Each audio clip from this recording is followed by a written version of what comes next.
Chapter 12. I lay on my straw, but I could not sleep. I thought of the occurrences of the day. What chiefly struck me was the gentle manners of these people, and I longed to join them, but dared not. I remembered too well the treatment I had suffered the night before from the barbarous villagers, and resolved, whatever course of conduct I might hereafter think it right to pursue, that for the present I would remain quietly in my hovel, watching and endeavoring to discover the motives which influenced their actions. The cottagers arose the next morning before the sun, the young woman arranged the cottage and prepared the food, and the youth departed after the first meal. This day was passed in the same routine as that which preceded it. The young man was constantly employed out of doors, and the girl in various laborious occupations within. The old man, whom I soon perceived to be blind, employed his leisure hours on his instrument or in contemplation. Nothing could exceed the love and respect which the younger cottagers exhibited toward their venerable companion. They performed toward him every little office of affection and duty with gentleness, and he rewarded them by his benevolent smiles. They were not entirely happy. The young man and his companion often went apart and appeared to weep. I saw no cause for their unhappiness, but I was deeply affected by it. If such lovely creatures were miserable, it was less strange that I, an imperfect and solitary being, should be wretched. Yet why were these gentle beings unhappy? They possessed a delightful house, for such it was in my eyes, and every luxury. They had a fire to warm them when chill, and delicious viands when hungry. They were dressed in excellent clothes, and still more they enjoyed one another's company and speech, interchanging each day looks of affection and kindness. What did their tears imply? Did they really express pain? I was at first unable to solve these questions, but perpetual attention and time explained to me many appearances which were at first enigmatic. A considerable period elapsed before I discovered one of the causes of the uneasiness of this amiable family. It was poverty, and they suffered that evil in a very distressing degree. Their nourishment consisted entirely of the vegetables of their garden and the milk of one cow, which gave very little during the winter, when its masters could scarcely procure food to support it. They often, I believe, suffered the pangs of hunger very poignantly, especially the two younger cottages, for several times they placed food before the old man when they reserved none for themselves. This trait of kindness moved me sensibly. I had been accustomed during the night to steal a part of their store for my own consumption, but when I found that in doing this I inflicted pain on the cottagers, I abstained and satisfied myself with berries, nuts, and roots which I gathered from the neighboring wood. I discovered also another means through which I was enabled to assist their labors. I found that the youth spent a great part of each day in collecting wood for the family fire, and during the night I often took his tools, the use of which I quickly discovered, and brought home firing sufficient for the consumption of several days. I remember the first time that I did this. The young woman, when she opened the door in the morning, appeared greatly astonished on seeing a great pile of wood on the outside. She uttered some words in a loud voice, and the youth joined her, who also expressed surprise. I observed with pleasure that he did not go to the forest that day, but spent it in repairing the cottage and cultivating the garden. By degrees I made a discovery of still greater moment. I found that these people possessed a method of communicating their experience and feelings to one another by articulate sounds. I perceived that the words they spoke sometimes produced pleasure or pain, smiles or sadness, in the minds and countenances of the hearers. This was indeed a godlike science, and I ardently desired to become acquainted with it.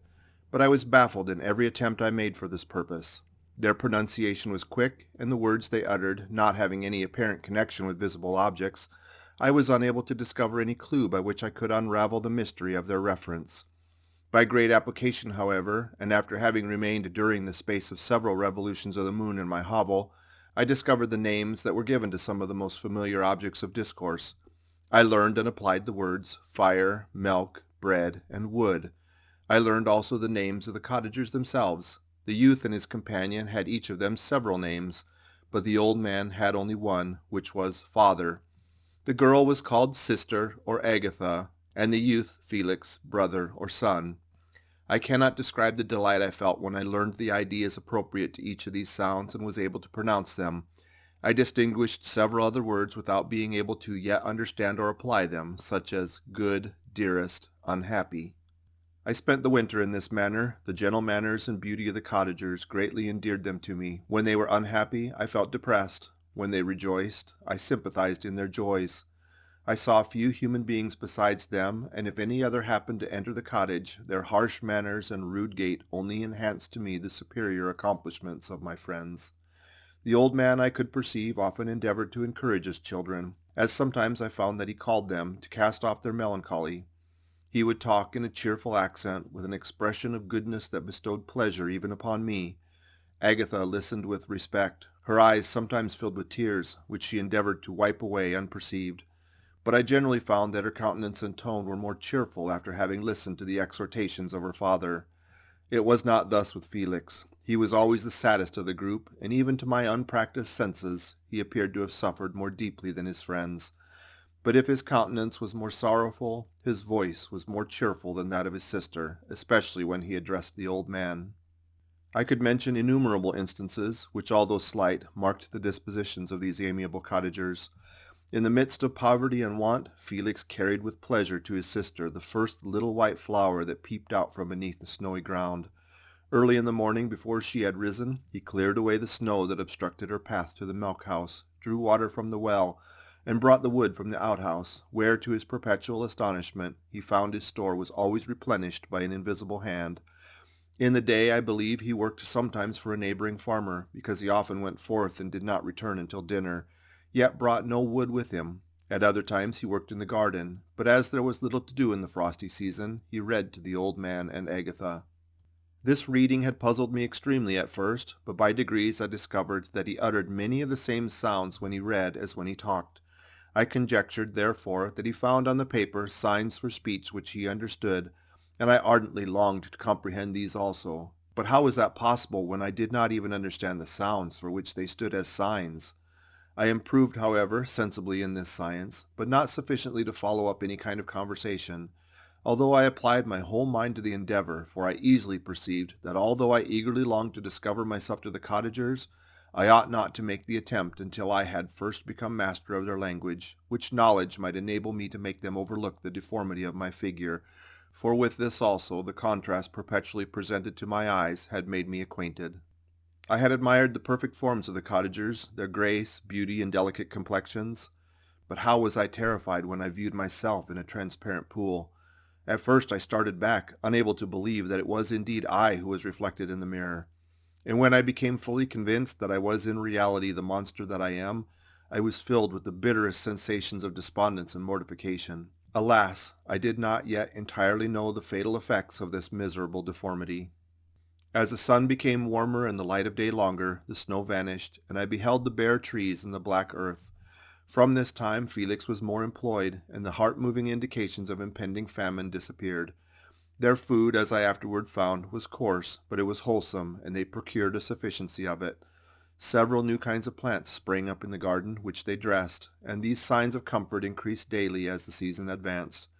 The old man, leaning on his son, walked each day at noon when it did not rain, as I found it was called when the heavens poured forth its waters.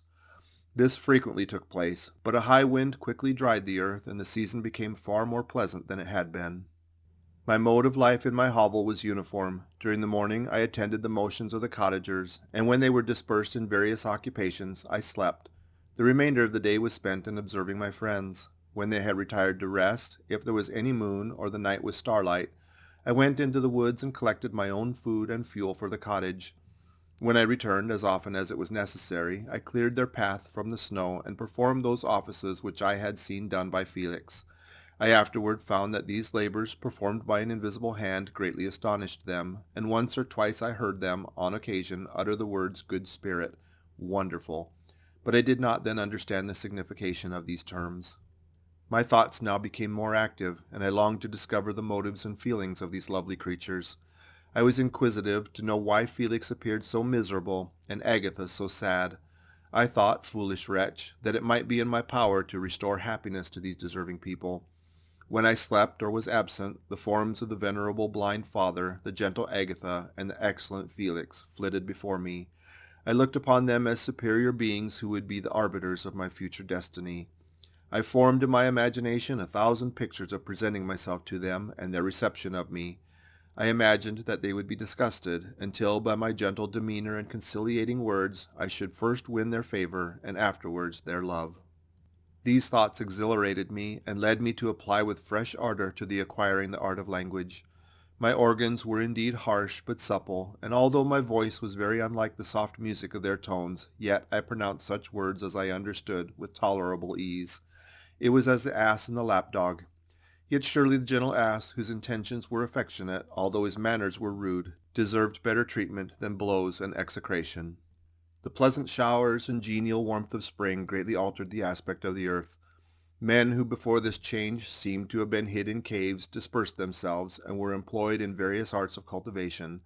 The birds sang in more cheerful notes, and the leaves began to bud forth on the trees. Happy, happy earth, fit habitation for gods, which so short a time before was bleak, damp, and unwholesome. My spirits were elevated by the enchanting appearance of nature. The past was blotted from my memory. The present was tranquil, and the future gilded by bright rays of hope and anticipations of joy. End of chapter 12.